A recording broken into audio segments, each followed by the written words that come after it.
우리가 살면서 반드시 피해야 할 것이 있습니다.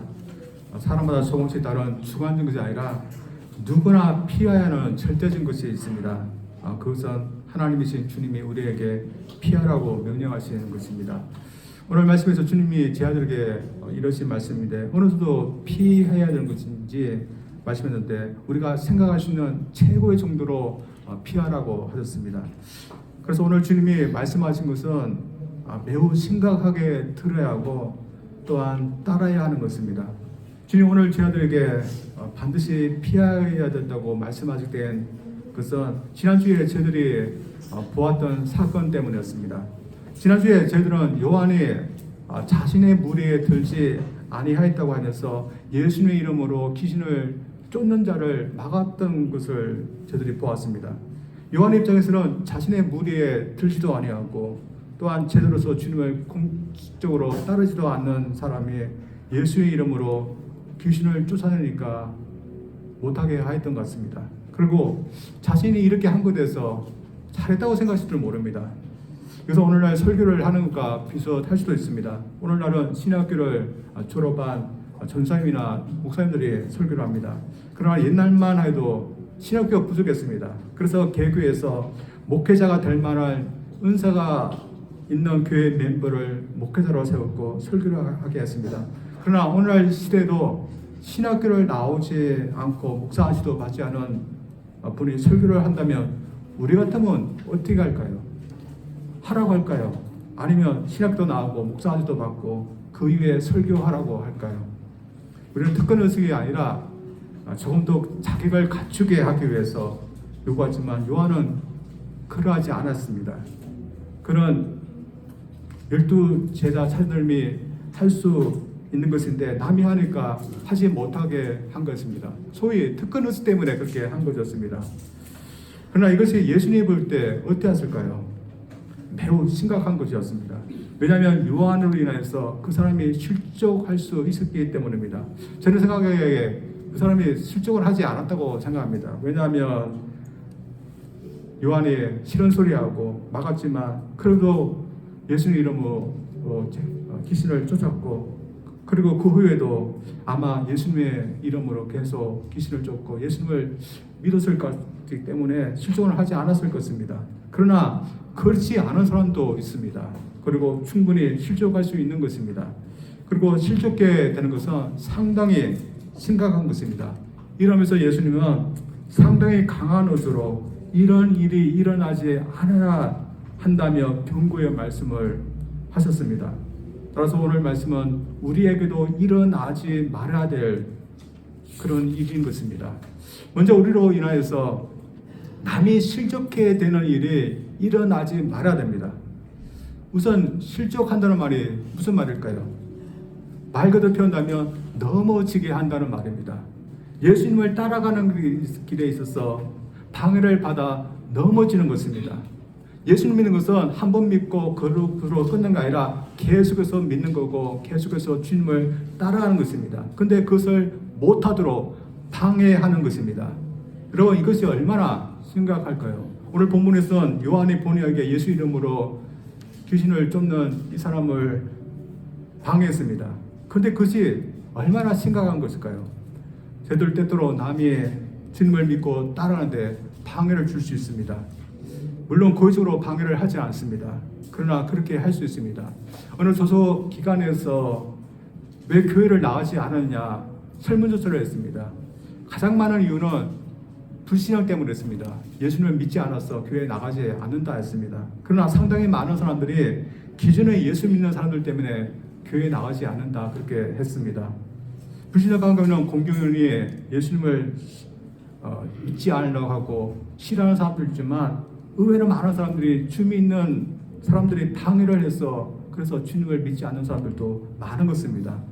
그래서 주님을 믿지 않는 사람들이 주님을 믿지 않는 거 믿는 사람들이 방해를 해서 그렇게 했다면 상당히 심각한 것입니다. 그리고 무엇보다도 주님 믿으려고 하고 또한 주님 따라가려고 하는 사람들을 방해하는 거 너무나 심각한 것입니다. 여러분 우리가 이 심각성을 우리가 알고 있다면 방해가 될 수 있는 우리의 행동, 우리의 말, 우리의 태도에 대해서 더 주의를 기울여야 할 것입니다. 그렇다면 얼마나 심각한 것일까요? 주님은 이렇게 그 심각성에 대해서 말씀하셨습니다. 42절입니다. 또 누구든지 나를 믿는 이 작은 자들 중 하나라도 실족하게 하면 차라리 연자맷돌이 그 목에 매어 바다에 던지지는 것이 나으리라. 예수님은 굉장한 말씀을 하셨습니다. 당시에 유대인들이 가장 두려워하는 것과 비교해서 말씀하셨습니다. 그것은 연자맷돌을 목에 메고 바닷물에 빠지는 것입니다. 당시 유대인들은 바닷물을 무서워했습니다. 근데 그 바닷물에 연자맷돌을 메고 빠지는 것입니다. 얼마나 무서운 것이겠습니까?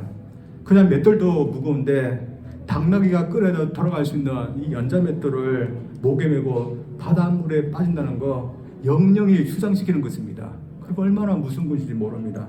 근데 실제로 당시에 이런 형벌이 있었다고 합니다. 로마인들이 자신의 국민은 아니고 탄민족에 대해서 이런 형벌을 했답니다. 근데 이런 형벌을 내는 이유가 영영이 사라지게 하기 위해서 이런 형벌을 사용했답니다. 예수님 말씀은 주님 믿으려고 하고 따르려고 하는 사람들을 방해하느니 아예 연자맷돌을 메고 완전히 없어지는 것이 낫다는 것입니다. 따라서 내가 있어서 도움은 안 되고 방해를 주는 존재로 있느니 이 세상을 떠나는 것이 본인에게도 낫다는 것입니다. 예수님 말씀은 남이 믿음 생활하는데 방해가 되는 존재로 살지 말라는 강한 경고의 말씀입니다. 사실 주님의 이 강한 말씀을 생각해보면 우리는 절대로 믿음에 방해가 되는 존재가 되어서는 안 해야 됩니다. 그러나 저희들 어떠할까요? 저희들도 주님의 말씀을 깊이 생각하면서 절대로 방해가 되는 존재로 살지 아니하겠다고 다짐하면서 저희들 살고 있을까요? 항상 다짐해야 됩니다. 특히 우리가 도움이 되느냐 방해되느냐 우리를 아는 사람에게 주를 영향을 미치기 때문에 우리와 가까운 사람들에게 저희들 더 주의해야 되는 겁니다. 주님은 이 사람들을 나를 믿는 이 소자들 중에 하나로 있는데 우리에게 적용해 보면 우리의 배우자, 우리의 자녀들, 우리의 친구들, 우리의 직장 동료들, 우리의 이웃들, 그리고 우리의 교회 식구들에 대해서 저희들 조심해야 하는 것입니다. 어떤 믿는 분이 있었는데 험담을 잘하는 버릇을 갖고 있었습니다. 집에서 자녀들이 있는데도 교회 식구들 험담하고 친구들 험담하고 이웃들 험담하는 것이었습니다. 험담하는 자신의 부모로 해서 자녀들은 어떠했을까요? 부모가 험담해도 내 부모는 항상 저렇게 하신다 그렇게 하면서 그냥 크게 영향받지 않고 믿음 생활 잘하는 자녀들지만 부모의 이 좋지 않은 모습을 보고서 실족하는 자녀들도 많습니다. 그래서 우리가 한마디 했던 그 한마디 또한 싫은 소리 또 험담 그걸로 해서 우리 자녀들이 넘어지고 실족할 수 있는 겁니다. 이러면서 저희들 자녀들에게 믿음 생활에 있어서 방해가 되지 않도록 해야 됩니다. 대신 모범이 되어야 합니다. 그래서 모든 사람에게도 마찬가지일 것입니다. 우리는 믿음 생활에 있어서 도움이 될 수 있고 또한 반대로 방해가 될 수도 있습니다. 내가 변화되지 않고 주님 닮아가지 못하면 우리가 방해거리가 될 수도 있습니다. 그러나 우리가 변화돼서 주님 믿는다고 누구보다도 진실하고 또한 사랑 베풀고 또한 인자한 사람이 되면 우리는 오래도록 이 세상에 있어야 되는 도움이 되는 사람으로 저희들 살 수 있는 겁니다. 예수님은 저희들에게 이런 사람이 되기를 요구하고 있는데 저희들 모두 도움이 될 수 있는 사람 되기 위해 더 주님 말씀대로 살고 또한 남도 항상 남을 돌보면서 살 수 있는 그런 저희들 되기를 주님 이름으로 축원드립니다. 다만 두 번째로 반드시 피하는 것은 우리 스스로 실족하는 겁니다. 예수님은 남을 실족해 하는 것뿐만 아니라 우리 스스로 실족해 하는 것을 절대로 하지 말라고 하셨습니다. 우리 스스로 주님 따라가는데 방해거리를 만드는 겁니다. 예수님은 이것 또한 심각한 일이라고 하셨습니다. 그런데 이것은 우리 스스로 하는 겁니다. 우리의 손으로, 우리의 발로 우리의 눈으로 스스로 방해거리를 만드는 것입니다. 주님은 이 세 가지 우리의 신체 기관에 대해서 말씀하시지만 이 신체 기관만으로만 하겠습니까? 근본적으로는 우리의 마음이 관계되었습니다. 그러나 우리 마음은 하나밖에 없기 때문에 예수님은 그 마음을 죄버리라 그렇게는 하지 않았던 것 같습니다. 아무튼 예수님은 우리의 신체 기관이 주님을 믿고 따르는데 방해거리가 된다면 아예 없는 것이 낫다고 하셨습니다. 이 부분을 읽어보겠습니다. 만일 내 손이 너를 범죄하게 하거든 찍어버리라. 장애인으로 영생에 들어가는 것이 두 손을 가지고 지옥 곧 꺼지지 않는 불에 들어가는 것보다 나으니라. 만일 내 발이 너를 범죄하게 하거든 찍어버리라. 다리 저는 다로 영생에 들어가는 것이 두 발을 가지고 지옥에 던져지는 것보다 나으니라. 만일 내 눈이 너를 범죄하게 하거든 빼버리라. 한 눈으로 하나님의 나라에 들어가는 것이 두 눈을 가지고 지옥에 던져지는 것보다 나으니라. 거기에서는 구더기도 죽지 않고 불도 꺼지지 아니하니라. 주님은 우리가 주님을 따르는데 있어서 자꾸 방해가 되는 것이 있으면 가차없이 없애버리라 할 정도로 강하게 말씀하셨습니다. 왜냐하면 그것이 사지 멀쩡하게 지옥에 던지는 것보다 낫기 때문이라고 하셨습니다. 우리 사람이 생각할 때 가장 무섭고 가장 두려운 것이 지옥인데 주님은 주님을 제대로 따르지 않고 자꾸 범죄하며 사는 것을 이 지옥에 연결시켰습니다. 사실 가장 심각한 곳에 연결시키는 것입니다.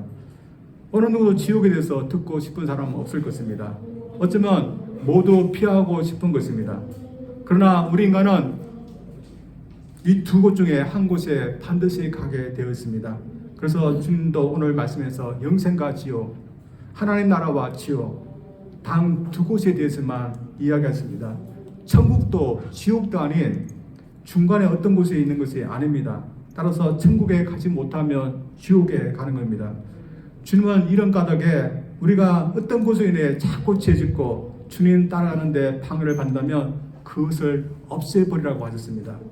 그것 없이 천국에 들어가는 것이 그것을 가지고서 지옥에 가는 것보다 훨씬 낫다고 하신 것입니다. 사실 누가 지옥에 가려고 하겠습니까? 아무도 없을 것입니다. 그러나 주님 믿지 못하고 주님 따라가지 못하면 지옥에 가게 됩니다. 따라서 주님 믿지 못하게 자꾸 방해하고 주님 따라가지 못하게 하는 것이 있다면 우리는 결단코 용인해서는 아니 된다는 것입니다. 따라서 주님은 저희들에게 어떻게 하라는 말씀일까요? 실제적으로 문자적으로 우리가 범죄할 때마다 우리 몸에 대해서 문자적으로 그렇게 하라는 의미일까요? 그래서 범죄할 때마다 우리 몸 하나하나를 제하라는 그런 의미일까요? 역사적으로 보면 실제적으로 했던 사람들이 있었습니다. 옛날 알렉산드리아에 살고 있었던 유명한 교부였던 호레겐이 실제적으로 이 일을 했었습니다. 그에게는 주체할 수 없는 정욕이 문제였습니다.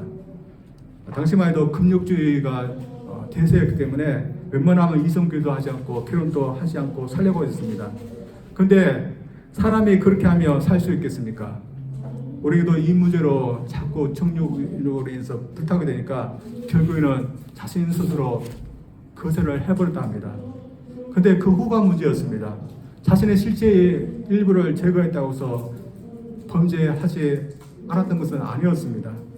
오늘도 그런 사람이 있었다 합니다. 미국에 있던 어떤 한 청년인데 그 청년도 범죄 때문에 고민되어서 문자적으로 자기 신체의 어느 부분을 제했습니다. 그리고는 이제 범죄하지 않을 것 같아 하면서 초과했답니다. 그러나 주님의 의도가 문자적으로 하라는 것이겠습니까? 아닐 것입니다. 그러나 우리는 문자적으로는 하지 않지만 주님이 하신 경고의 말씀은 우리가 심각하게 받아들여야 될 줄 믿습니다. 그러나 저희들은 어떻게 생각합니까? 주님 믿는 우리에게 설마 그러한 일이 있겠어 하는 마음이 우리에게 있습니다. 그래서 우리는 아무리 못해도 천국에는 들어간다는 마음이 있기 때문에 주님이 아무리 강하게 경고하셔도 범죄하는 것을 멈추지 않는 것 같습니다. 그러나 주님은 오늘 본 말씀에서 주님을 믿고 따르는 데 있어서 결코 방해거리가 있게 해서는 안 된다 말씀하셨습니다. 다시 말해서 주님을 믿는 데 있어서 방해되는 범죄하지 말라는 것입니다. 참으로 강한 주님의 말씀입니다. 따라서 이러 보는데 우리가 범죄하지 않고 주님 말씀대로 사는 거 가장 중요한 것으로 얘기합니다. 사실 우리 몸 중요합니다. 그러나 그러한 몸도 범죄케 하는 도구가 된다면 없애는 것이 낫다고 하셨습니다. 주님은 우리의 쾌락, 우리의 정욕에 대해서도 마찬가지 말씀을 하셨습니다. 사실 우리의 손이 범죄하고 우리 발이 범죄하는 곳으로 가고 우리 범죄케 하는 것을 봅니다. 그러나 왜 이런 것을 하겠습니까? 그곳에는 쾌락이 있기 때문입니다.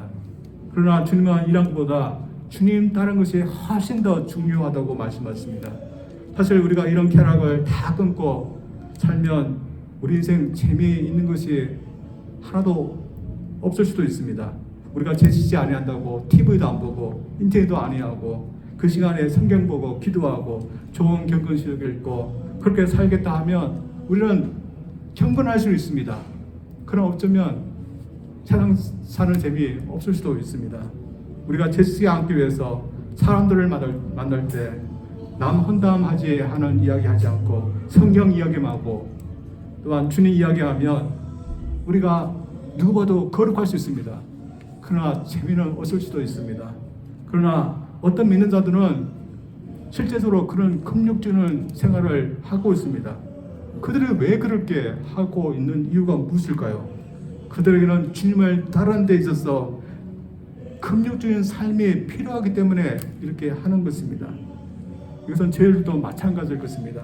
우리가 어떤 것을 보아도 주님을 따르는 데 있어서 방해되지 않다면 저들 할 수 있습니다. 그러나 우리가 믿는 데 있어서 방해가 된다면 우리는 삼가해야 하는 것이 있습니다. 그리고 우리가 어떤 곳을 가도 믿는 데 있어서 방해되지 않다면 저들 갈 수 있습니다. 그러나 어떤 곳에 가면 주님께 미안하고 또한 나의 영성이 타격을 받아 좋지 않게 되면 우리는 가지 말아야 됩니다. 우리가 행하는 것도 마찬가지고 우리는 말하는 것도 마찬가지입니다. 우리가 무슨 말을 하든 또 무슨 행동을 하든지 자유가 있지만 나의 신앙생활에 방해가 되는 것이 있다면 하지 말아야 됩니다. 따라서 주님은 마지막으로 저희들에게 불과 소금으로 우리에게 권고하셨습니다. 권고의 말씀이 49절 50절인데 제가 읽어보겠습니다. 사람마다 불로서 소금 치듯함을 받으리라. 소금은 좋은 것이로되 만일 소금이 그 맛을 잃으면 무엇으로 이게 짜게 하려 너희 속에 소금을 두고 서로 화목하라 하시니라. 주님을 따라가는 것이 가장 중요한 것이면 우리는 불로서 소금 치듯함을 받는 것도 할 수 있어야 한다는 말입니다. 오늘 본문 말씀에 불과 소금은 제사와 관계있습니다. 옛날 구약에서 하나님께 제사 드릴 때 제물을 불에다가 완전히 태워서 드렸습니다. 근데 이때 이 제물에 소금을 뿌렸습니다. 우리가 보기에는 왜 제물에 소금을 뿌리는지 이해가 되지 않지만 하나님은 온전한 제물을 드리려면 소금을 뿌리라고 했습니다. 근데 지금 주님은 이 제물이 희생 제물, 동물이 아니라 믿는 죄들 각자이어야 한다는 것입니다. 이게 무슨 말을 하고 있는 걸까요? 우리가 주님을 따르는 데 있어서 우리 자신을 온전히 있는 힘을 다해서 드려야 된다는 그런 의미입니다. 사실 오늘 주님이 하신 말씀은 상당히 힘든 말씀입니다. 특히 오늘날 하나님 말씀을 무시하고 자기 마음대로 살아가는 세상에서 죄짓지 않고 살려고 하는 거 더 힘든 것 같습니다. 이것은 믿는 저희들도 마찬가지일 것입니다. 그러나 주님 믿기 위해서는, 주님 따르기 위해서는 죄짓지 않으려고 노력해야 되고 주님 앞에서 의롭게 살려고 노력하며 살아야 된다는 것입니다. 제가 어떤 방송 프로그램을 봤는데 어떤 그리스도인 청년이 공개 구원 프로그램에 참여하게 됐습니다. 결혼을 목표로 하는 청년들이 4박 5일 정도 어느 곳에 모여서 서로의 짝을 찾아가는 그런 프로그램이었습니다. 근데 그 4박 5일 안에 주일이 포함되어 있었습니다. 그곳에 청년 남녀 한 10명 정도가 모였는데 그 주일에 교회에 간 사람은 얼마나 있었을까요? 오직 그 청년 남자 혼자였습니다. 방송에 차질을 주지 않으려고 아침 7시 반에 예배를 드렸습니다. 그리고 8시 반에 왔습니다. 근데 그가 주일을 지킨 것이 어떠했을까요? 아침 일찍 갔다 왔기 때문에 방송에는 차지를 주지 않았지만, 그러나 그곳에 가서도 자신의 신앙 양심에 따라서 주의를 지킨 것, 그곳에 있던 사람들은 어떻게 보였을까요? 환영을 받았을까요? 전혀 그렇지 못했습니다. 대부분이 이해하지 못하겠다는 그런 표정을 짓고 있었습니다. 그리고 굳이 이런 곳에 가서 와서도 꼭 그런 종교 생활을 해야 되냐, 그런 표정으로 보고 있었습니다. 그 청년은 자신의 믿음에 따라서 예배를 드린 것뿐인데 사람들은 싫어하는 것이었습니다. 이처럼 우리가 믿음 생활하는 것 자체도 세상에서는 참 유혹이 많은 것 같습니다. 그래서 우리는 매일매일 유혹을 받으면서 살아갑니다.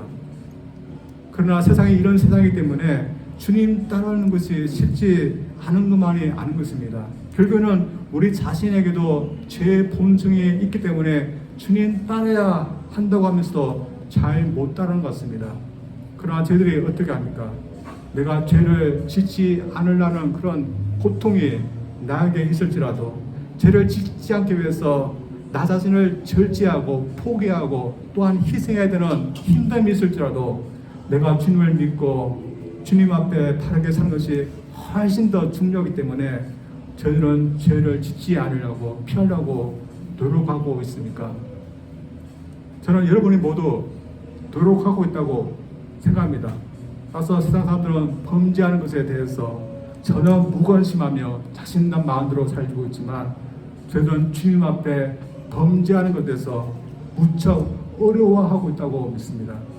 그러나 이렇게 하며 사는 것이 저희들에게 복이라는 것을 믿고 할 수 있기를 원합니다. 오늘 본 말씀은 그래서 주님은 저희에게 분명히 지옥이 있다고 말씀하셨습니다. 그래서 지금 내 하고 싶은 대로 범죄하며 주님의 명령을 어기며 사는 것이 좋은 것이 아닌 것입니다. 반대로 범죄하고 싶어도 꾹 참으면서 주님 따라가는데 방해거리를 만들지 않았고 주님과 멀어지지 않았고 주님 바짝 따라가며 주님 말씀에 순종하는 것이 훨씬 더 복인 것입니다. 그리고 또한 우리가 주님의 말씀에 따라서 살아가는 이유는 우리가 그렇게 해야 되지, 이 세상에서 우리의 역할을 제대로 할 수 있기 때문입니다. 사실 자신의 세상 욕심 때문에, 자신의 정욕 때문에, 자신의 잘못된 습관 때문에 이 세상에서 자신이 감당해야 되는 그 역할을 잃어버리면서 살고 있는 그리스도인이 많습니다.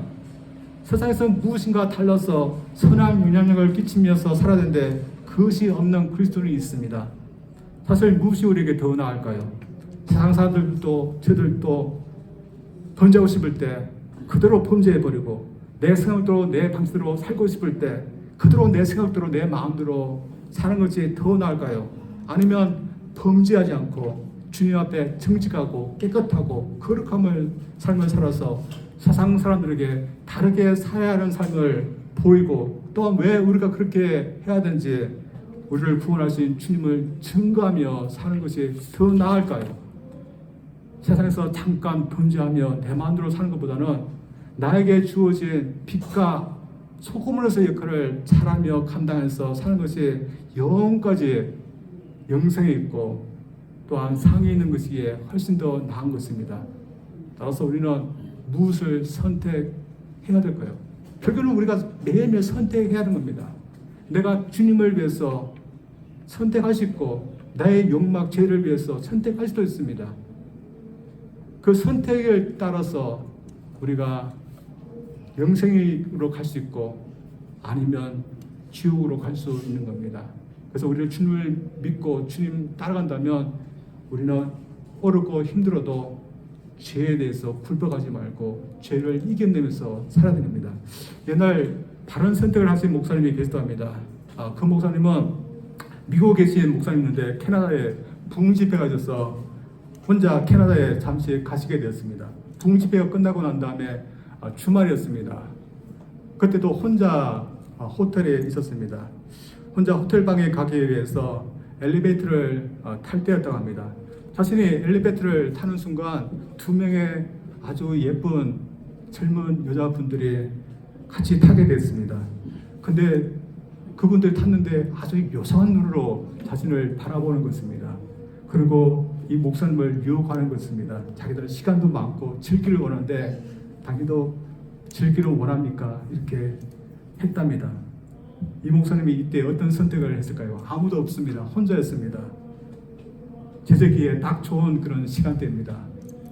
어떤 선택을 했을까요?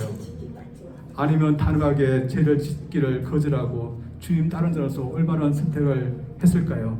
그 목사는 목사님답게 그 여자들 눈도 쳐다보지 않고 엘리베이터 문이 열리자마자 단호하게 그 자리를 떠났다고 합니다. 저희들도 마찬가지입니다. 오늘 세상은 주님 말씀을 어기며 범죄하는 것을 아무렇지도 않게 여기지만 결코 범죄하지 말라는 주님의 말씀을 심각하게 받아들여서 범죄치 않고 주님 말씀대로 살려고 온 힘을 다하는 것이 복인 것입니다. 여러분, 그래서 우리가 범죄치 않고 하나님의 말씀에 따라서 하나님의 명령에 따라서 사는 것이 우리에게 복이기 때문에 여러분 매일매일 우리가 이런 복된 삶 우리가 살아갈 수 있기를 주님 이름으로 축원드립니다. 우리 기도합니다. 하나님 아버지, 우리가 연약하기 때문에 우리가 범죄하지 말아야 되고 또 하나님의 말씀을 어기면서 살지 말아야 되는 거 알면서도 우리가 종종 범죄하고 또한 우리가 매 순간마다 잘못된 생각을 하는 경우가 너무나 많이 있습니다. 하나님, 우리가 어렵지 못한 것을 먼저 고백합니다. 그러나 저희들이 우리 주님을 믿고 따르기 때문에 우리가 이제는 새롭게 달라지는 그 삶을 살기를 원합니다. 하나님, 우리가 주님을 따르고 주님을 믿는데 방해가 되고 또한 실족해 하는 일들을 하지 않게 도와주시옵소서.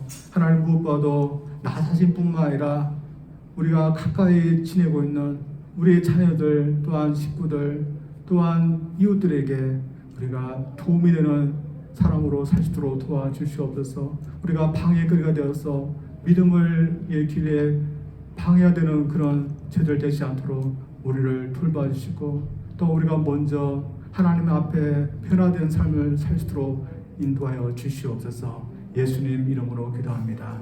아멘.